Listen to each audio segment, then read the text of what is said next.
Have you ever wondered what it's like when the world is just too loud? Well, we're about to dive deep into a really groundbreaking 2024 study that might hold a major clue.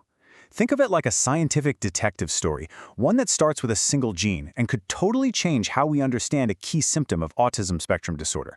Let's get right into it.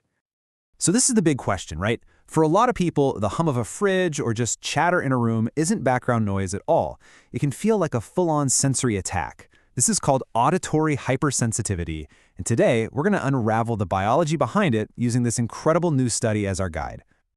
All right, every good investigation starts by defining the problem. So, what exactly is this condition we're talking about? And what did scientists already think might be the cause?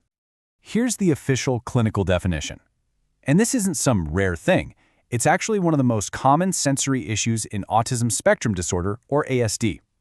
For decades, the big mystery has been tracking down its biological roots. A really popular theory for a while has been that it all comes down to the brain's wiring.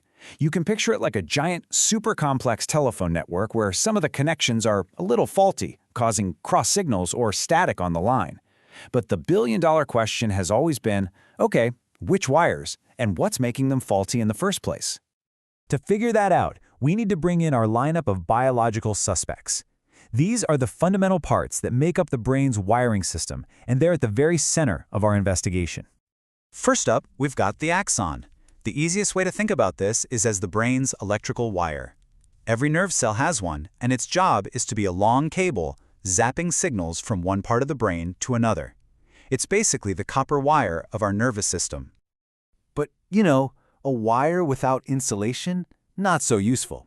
In the brain, that insulation is a fatty stuff called myelin.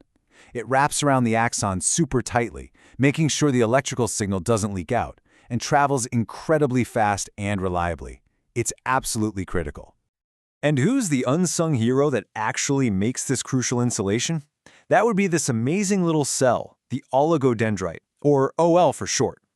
Its entire life's purpose is to produce and take care of the myelin that keeps our brain's communication network running at peak performance. And that, folks, brings us to our prime suspect, a gene called SCN2A. Now, scientists already knew this gene had strong links to ASD. It basically holds the recipe for a protein that works like a tiny gate on brain cells. But what this new study found is that it also plays a surprisingly vital role in our myelin factories, those oligodendrocytes. So, with our suspects all lined up, how did the researchers actually test their theory? Well, they went right to the source and decided to edit the genetic blueprint itself. Let's see what happened next. This is where the experiment gets really, really clever. Using some seriously advanced genetic tools, the researchers deleted the SCN2A gene, but, and this is key, only in the oligodendrocytes of mice, just in the myelin-making cells. Everything else was left completely normal. The question was simple. Would messing with just this one gene in just this one type of cell be enough to cause a problem? In the answer, a huge, resounding yes. When they looked at what was happening inside these cells, they found that the entire instruction manual for being a healthy, mature oligodendrocyte had been thrown into chaos. Deleting that one gene created a massive downstream mess. How massive? Get a load of this number. In the mature myelin-making cells, a staggering 96 other genes had their activity levels changed. This tells us that the SCN2A gene isn't just a minor player. It's absolutely essential for the final, critical steps of building healthy brain insulation. And this is where it gets really interesting. The genes that were affected weren't random. A lot of them, like this one called MOBP, are directly involved in, physically building the myelin. Others are key for healthy cell growth. It's like telling a master builder to construct a skyscraper, but then you just delete the most important pages from their blueprints. A faulty blueprint usually leads to a faulty building, right? So the next logical step for the researchers was to put the brain's wiring under a super powerful microscope to see the physical damage for themselves. And the difference they saw was just staggering. The myelin insulation was way thinner than it should be. The axon underneath, the wire itself, was actually swollen, which is a big red flag. And crucially, those tiny gates called ion channels, which are essential for passing the signal along, were all scattered and disorganized instead of being packed tightly together. The entire structure was just compromised. The study's authors really summed it up perfectly.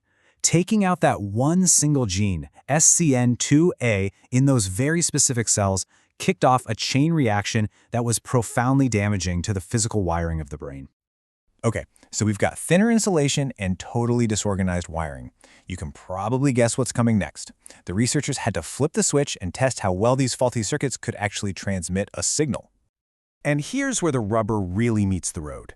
When they tried to send high-speed signals down the line, think of it like trying to have a very fast, complex conversation, the faulty wires started failing. The mice with the deleted gene had about 50% more signal failures than the healthy mice.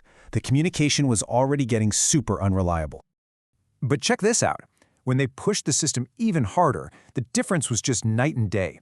Many of the faulty axons basically gave up, failing to send the signal over 80% of the time. And in the healthy group, not a single axon failed that badly. It was a complete and total communication breakdown under pressure. This quote from the paper really seals the deal. It confirms the connection. The physical damage to the myelin directly caused the brain's electrical signals to become unreliable and poorly timed. The messages were literally getting lost in transmission.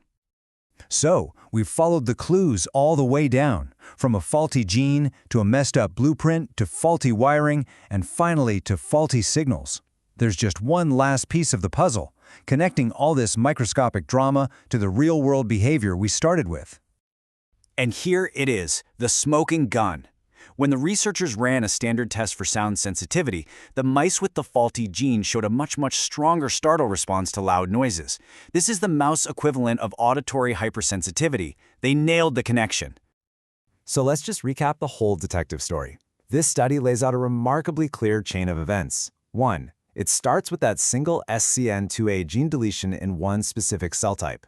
2. That leads to a faulty genetic blueprint for making myelin. 3. That blueprint builds a thinner, disorganized myelin sheath. 4. That poor insulation causes the brain's high-speed signals to fail. And 5. The final result of all that faulty wiring is the exact behavior we set out to understand: auditory hypersensitivity. You know, research like this does so much more than just solve a mystery. It opens up a whole new world of questions and possibilities. By identifying this super specific path, from a gene to a cell to a circuit to a behavior, it gives scientists a brand new target for potential therapies. So the biggest takeaway is this: what if helping people who find the world too loud isn't about changing the world, but about figuring out how to repair the insulation inside their own brains?